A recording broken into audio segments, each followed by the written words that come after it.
Dobar dan, ja sam Jelena Jokić iz Planet Systems Group i danas ćemo za vas praviti jaja Benedikt.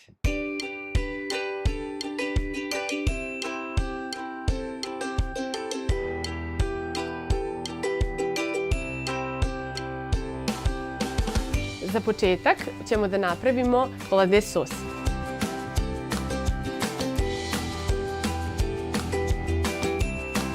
Bitno je da voda koja se zagreva u šerpi ne dodiruje vatrostalnu činiju jer ćemo u njoj polako da kuvamo jaja.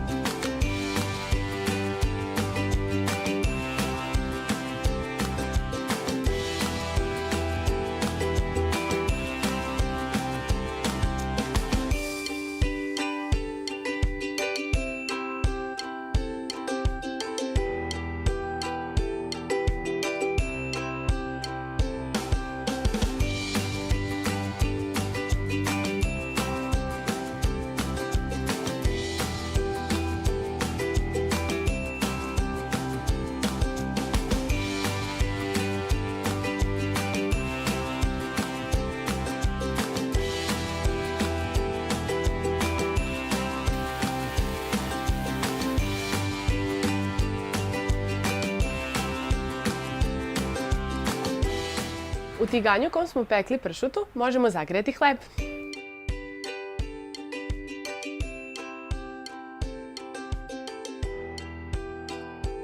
Za poširanje jaja treba vam jedna veća šerpa sa ključalnom vodom i postupak poširanja jaja je vrlo jednostavan. Možete staviti jaje u jednu šoljicu i iz šoljice izručiti jaje u šerpu.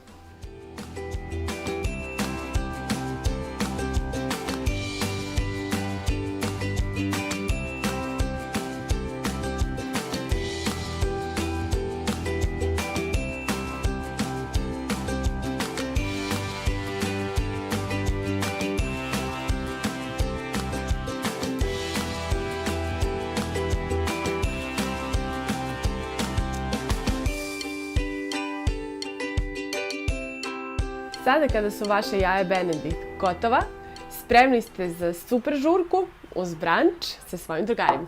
Prijatno!